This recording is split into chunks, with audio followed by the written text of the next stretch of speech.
So let's continue with the concept of branding. Last ഒരു സെഷനിൽ നമ്മൾ എന്താണ് brand and what are the elements with respect to the brand or terms which is associated with branding. ഇത്രയും കാര്യങ്ങൾ നമ്മൾ നോക്കിക്കഴിഞ്ഞു. Now let's see what are the importance of branding. Branding എന്ന് പറഞ്ഞു കഴിഞ്ഞാൽ നമുക്കത് എന്താണ് ഒരു പ്രോഡക്റ്റ്, ആ പ്രോഡക്റ്റിന് we call it as build product recognition, പ്രോഡക്റ്റിന് അംഗീകാരം കിട്ടുക, എന്താണ് to make that product something different from others. അപ്പൊ നമുക്കറിയാം ഷർട്ട്സ് എല്ലാവരും യൂസ് ചെയ്യുന്ന ഷർട്ടാണ് അല്ലെ. ബട്ട് ദെൻ നമ്മളിപ്പോ ഒരു സാധാരണ ഷർട്ട് മേടിക്കാൻ പോകുമ്പോൾ നമ്മൾ ഷർട്ട് മേടിക്കാൻ പോകുന്നു എന്ന് പറയും. എന്നാൽ ഞാൻ assume that I'm going to buy a branded shirt, ഞാൻ ലൂയി ഫിലിപ്പ് ആണ് മേടിക്കാൻ പോകുന്നതെന്നുണ്ടെങ്കിൽ ഞാൻ ചിലപ്പോൾ പറയുന്നത് ലൂയി ഫിലിപ്പ് ഷർട്ട് മേടിക്കാൻ പോകുന്നു എന്നാണ്. The concept of the brand will be the same, but then the value which you give more to your particular product that makes that product differentiate, അല്ലെങ്കിൽ ആ ഒരു ബ്രാൻഡ് തന്നെ മറ്റുള്ളവരിൽ നിന്നും ഐഡന്റിഫിക്കേഷൻ കൊടുക്കുക, അത് പ്രോപ്പറായിട്ട് മാറി വേറെ അതിനൊരു അംഗീകാരം കൊടുക്കുക എന്നുള്ള ഒരു കോൺസെപ്റ്റ്, ഒരു സിഗ്നിഫിക്കൻസ് ഉണ്ട്. അതുപോലെ തന്നെയാണ് അംഗീകാരം കൊടുക്കുന്നതോടൊപ്പം തന്നെ വരുന്നതാണ് കസ്റ്റമർ ലോയൽറ്റി. ഈ ഒരു ബ്രാൻഡ് ആവണമെന്നുണ്ടെങ്കിൽ അവിടെ വേണ്ട ഒരു കാര്യമാണ് കസ്റ്റമർ ലോയൽറ്റി. ലോയൽറ്റി എന്താണ് നമ്മൾ നോക്കി, your customer is not even making a trial to your competitors product.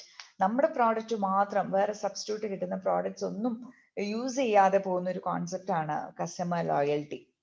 So by having all these things, ഇവിടെ നമ്മൾ പറയും ബ്രാൻഡ് എന്ന് പറയുന്ന കോൺസെപ്റ്റിന് ബ്രാൻഡ് എപ്പോഴും ഒരു ഐഡന്റിഫിക്കേഷൻ, അതിൻ്റെതായ ഒരു സിഗ്നിഫിക്കൻസ് അവിടെ കൊണ്ടുവരുന്നുണ്ട്.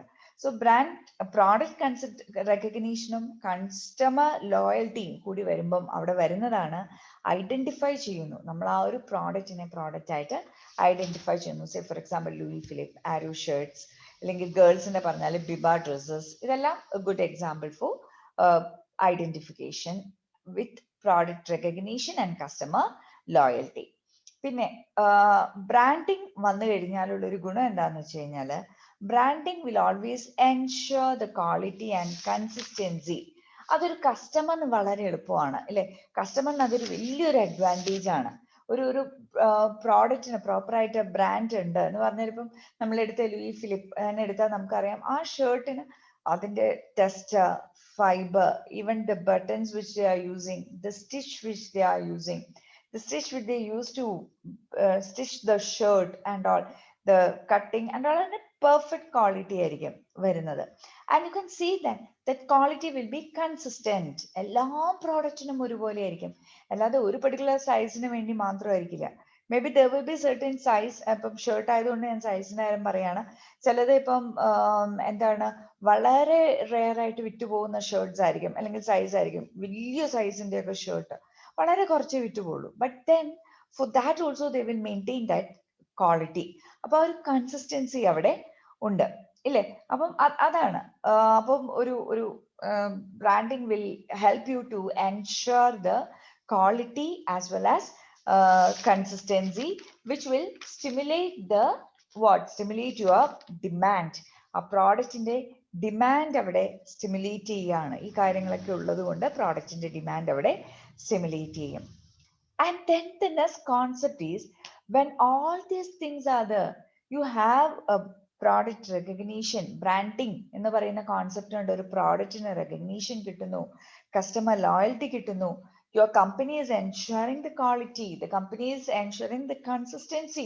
Consistency doesn't mean quality യിൽ മാത്രമല്ല, അവൈലബിലിറ്റിയിലും കൺസിസ്റ്റൻസി അവിടെ ഉണ്ടാവണം. ഇതെല്ലാം വരുമ്പം അവിടെ വരുന്നതാണ് ക്യാപിറ്റലൈസേഷൻ ഓൺ ബ്രാൻഡ് എക്സ്പോഷർ. ബ്രാൻഡിന് പ്രോപ്പർ ആയിട്ടുള്ള ഒരു എക്സ്പോഷർ അവിടെ കിട്ടുന്നു. അതായത് പ്രോപ്പർ രീതിയിൽ നമുക്കൊരു ഹ്യൂജ് രീതിയിൽ അഡ്വർടൈസിങ്സ് നടത്താൻ പറ്റും, അഡ്വർടൈസ്മെന്റ്സ് ലോവർ കോസ്റ്റ് നമുക്ക് നടത്താൻ പറ്റും.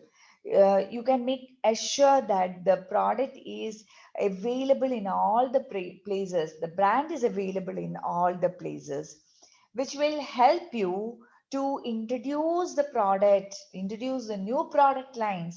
ഒരു പുതിയ പ്രോഡക്റ്റ് ലൈൻ അവിടെ ഇൻട്രൊഡ്യൂസ് ചെയ്യാൻ എപ്പോഴും എളുപ്പമാണ് if there is already, if you are already with a particular brand. So ഒരു ബ്രാൻഡ് എക്സ്പോഷർ വരുന്നതുകൊണ്ട് അവിടെ പ്രൊമോഷണൽ ടൂൾസ് അവിടെ നമുക്ക് കിട്ടുന്നു, ലോ കോസ്റ്റ് ഓഫ് അഡ്വർടൈസിങ് എന്ന് വെച്ചാൽ സേ ഫോർ എക്സാമ്പിൾ ഇപ്പൊ നെസ്ലയുടെ പ്രോഡക്ട്സ് എടുത്തു കഴിഞ്ഞാൽ നമുക്കറിയാതെ നെസ്ലെ ആണെങ്കിൽ അതിന് അതിൻ്റെതായ ഒരു ക്വാളിറ്റി ഉണ്ട് അല്ലെ. സോ ആ ഒരു കോർപ്പറേറ്റ് ബ്രാൻഡ് അവിടെ that brand is giving you an assurity, so that creates a goodwill as well as that will stimulate the demand of that particular product.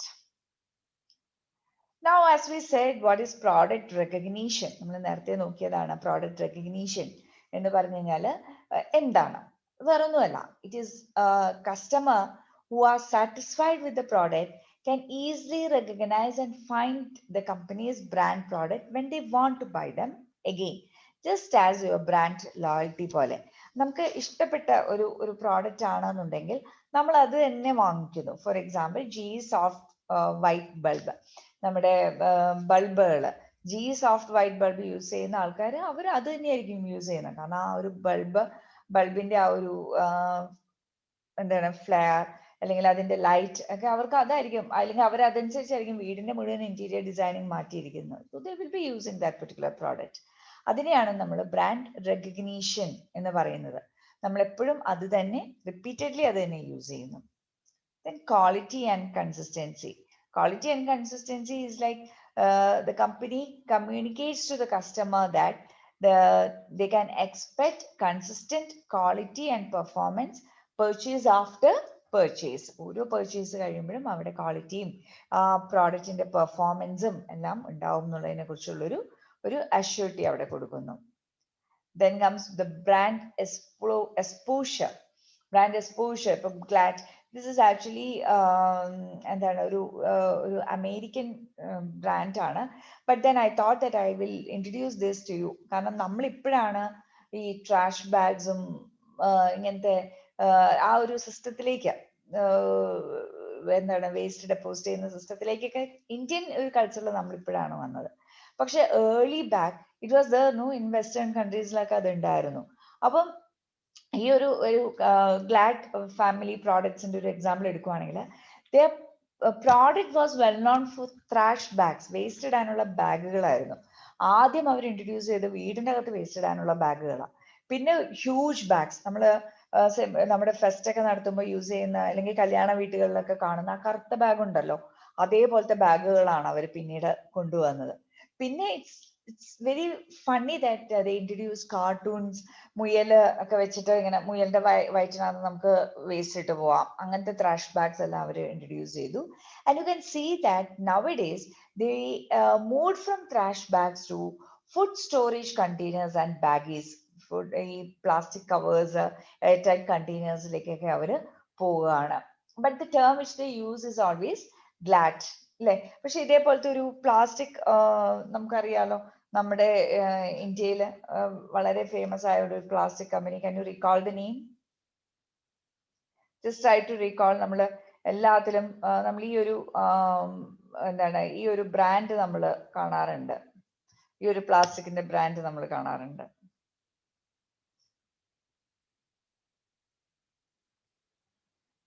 Any idea? നീൽകമൽ plastics അല്ലെ. നീൽകമൽ പ്ലാസ്റ്റിക്സിന്റെ ഒരു ഇതെടുത്തു കഴിഞ്ഞാൽ നോക്കിയാൽ നമുക്ക് ചെയർസിലുണ്ട്, even some PET bottles are the for Nilkamal plastics. പക്ഷെ ആ ഒരു നീൽകമൽ എന്ന് പറയുന്ന ആ ഒരു ഫേർണിച്ചർ ഇത് വെച്ചിട്ട് പെറ്റ് ബോട്ടിൽസ് ഉണ്ട്, വെസൽസ് ഉണ്ട്, and even they have mixers പോലും ഉണ്ട് പ്ലാസ്റ്റിക്സ് വെച്ചിട്ട്. So that is what is meant by brand exposure. Brand exposure എന്ന് പറഞ്ഞാൽ ഒരു പേര് വെച്ചിട്ട് company can enter into different new product lines and they can they can search different targeted markets. Now let's see the type of brands. Like national brand എന്ന് പറയും. National brand is the brand which is owned by the national manufacturers. ഇവിടെ വേറൊന്നുമല്ല, ഈ brand വേറെ എവിടെ പോയാലും ഇതേ പേര് തന്നെയായിരിക്കും അറിയുന്നത്. they will not change nation to nation, they will not change the name. ഇപ്പൊ വേൾപൂൾ എടുത്തു കഴിഞ്ഞാൽ ഇന്ത്യയിലാണെങ്കിലും അമേരിക്കയിലാണെങ്കിലും റഷ്യയിലാണെങ്കിലും they will use the term Whirlpool itself. Amazon, Monster, eBay, They all are not changing their names, no, from one place to another place. They will be using the same name. അതിനെയാണ് national brand എന്ന് പറയുന്നത്. Then comes the private brand. Private brands, ഞാൻ ഇവിടെ example തന്നിട്ട് തന്നെ നിങ്ങളെ മനസ്സിലാക്കാൻ ശ്രമിക്കുകയാണ്. ബിസ്മിയില് നമ്മൾ പർച്ചേസ് ചെയ്യുമ്പോൾ തന്നെ അറിയാം നമുക്ക് ബിസ്മി അവരൊരു സൂപ്പർ മാർക്കറ്റ്സ് ആണ്. And nowadays they have introduced brands like Bismi pride. Okay, അപ്പം അത് അവിടെ ബിസ്മി പ്രൈഡിന്റെ തന്നെ എന്താണ് സിറിൽസ് ആൻഡ് പൾസസ് അവൈലബിൾ ആണ്. അതുപോലെ ബിസ്മി പ്യോറിന്റെ പൗഡേഴ്സ്, ആട്ട, റൈസ് പൗഡർ, അങ്ങനത്തെ കാര്യങ്ങൾ ഇവിടെ അവൈലബിൾ ആണ്. Okay, so these are the good examples of private distributor brands. Then generic brands. Generic brands ന്റെ ഒരു പ്രത്യേക പറയുവാണെങ്കിൽ ഈ ഞാൻ ഇട്ട പിക്ക് നോക്കിയാൽ മതി. ഇപ്പം പൊട്ടറ്റോ ചിപ്സ് നമുക്കറിയാം, ലേസ് പൊട്ടറ്റോ ചിപ്സ് ആണ് അല്ലെ. അപ്പം ലേസ് ഉണ്ട്.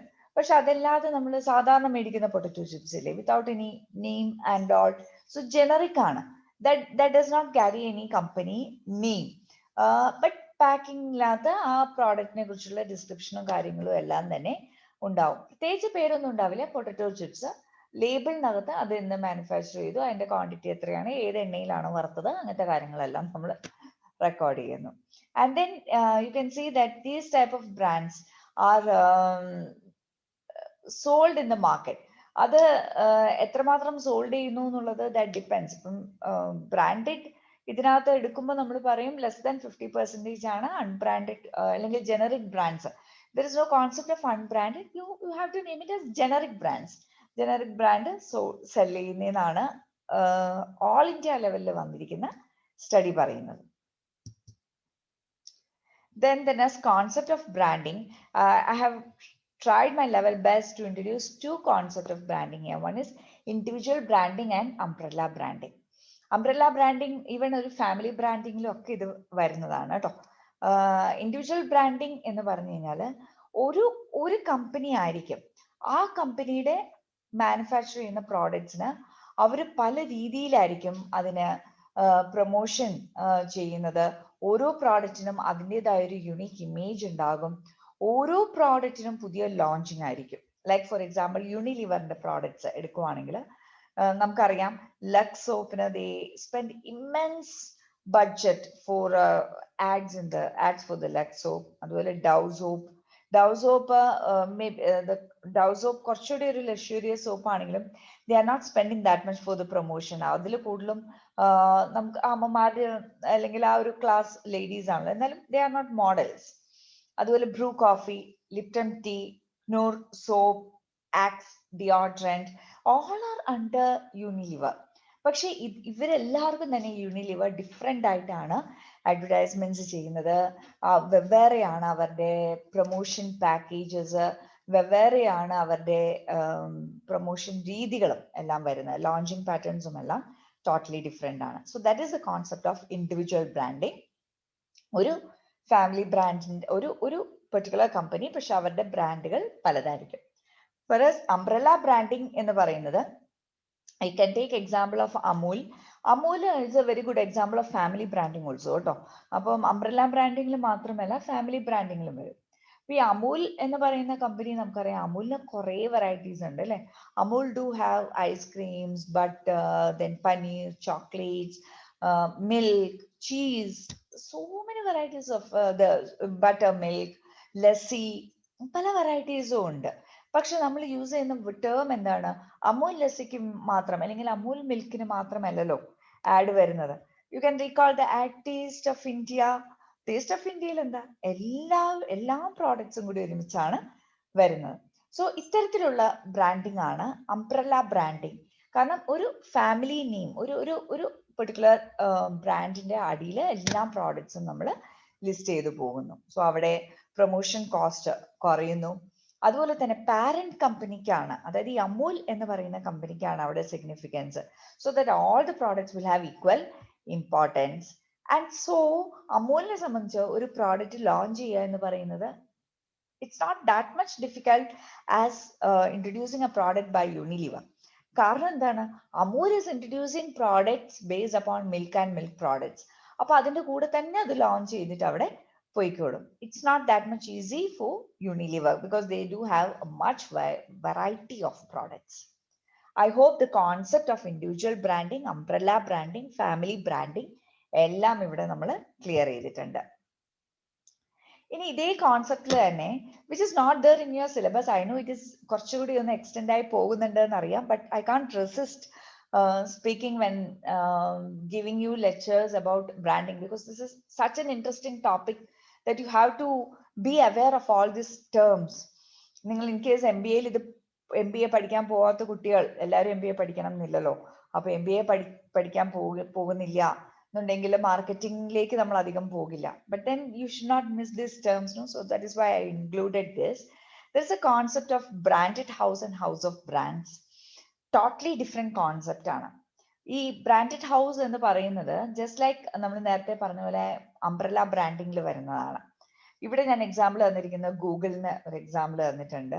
നമുക്കറിയാം ഗൂഗിൾ എന്ന് പറയുന്ന ഒരു ഇതിനകത്ത് വരുന്നതാണ് ഗൂഗിൾ മെയിൽ വരുന്നുണ്ട്, ഗൂഗിൾ ഡ്രൈവ് വരുന്നുണ്ട്, ഗൂഗിൾ മാപ്പ് വരുന്നുണ്ട്, YouTube is connected with Google, Google calendar ഉണ്ട്, ഇല്ലേ, ഗൂഗിൾ G+ ഉണ്ട്, G Suite ഉണ്ട്. so many features are there for our Google Meet and which we are using nowadays extensively. ഇതെല്ലാം ഗൂഗിളിന്റെ ഒരു പാർട്ടാണ്. പക്ഷേ ഇതിനെല്ലാം നമ്മൾ എന്താണ് ഗൂഗിളിന്റെ ഭാഗമായിട്ടാണ് അറിയപ്പെടുന്നത്, ഇല്ലേ? So that is why Google is considered as a branded house. അല്ലാതെ ഗൂഗിളിന്റെ മെയിലിന്, ഗൂഗിൾ Gmail അതിന് നമ്മളൊരു സെപ്പറേറ്റ് ആയിട്ടുള്ള ഒരു ആഡോ അല്ലെങ്കിൽ ഡ്രൈവിന് സെപ്പറേറ്റോ അങ്ങനെ വെവ്വേറെ അല്ലല്ലോ കാണുന്നത്. ഗൂഗിളിന്റെ ഒരു ഭാഗമാണ് ഇതെല്ലാം. വെറാസ് നമ്മൾ നേരത്തെ പറഞ്ഞ പോലെ നേരത്തെയുള്ള നമ്മുടെ പ്രോഡക്റ്റില് നേരത്തെ എന്തായിരുന്നു, വി ഹാവ് യൂണിലിവറിനുള്ള പോലെ തന്നെ പ്രോക്ടർ ആൻഡ് ഗാംബിൾ എടുത്തു കഴിഞ്ഞാൽ പ്രോക്ടർ ആൻഡ് ഗാംബിളില് P&Gയുടെ അകത്ത് വരുന്നതാണ് ടൈഡ്, അതുപോലെ പ്രിഗിൾസ്, എയിംസ്, പാമ്പേഴ്സ്, പാന്റിൻ ഷാംപൂ, ഇതെല്ലാം തന്നെ P&G, ഡുറാസെൽ ബാറ്ററീസ്, ഇതെല്ലാം P&Gയുടെ ഭാഗമാണ്. പക്ഷെ each of them are each different brands. Like as in Unilever we saw Lux, Dow, Axe, Brew, Lipton, Noor, ഇതെല്ലാം ഒരു ബ്രാൻഡ് ആണ്, അല്ലേ? അപ്പം ഇങ്ങനെ ഡിഫറെന്റ് ബ്രാൻഡുകൾ ഒരു കമ്പനിക്ക് തന്നെ പല ബ്രാൻഡുകൾ വരുന്നു. So that is what is known as house of brands. Whereas branded houses just like having a family branding. Okay, so these are the different types of brands, and we discuss here the importance of branding.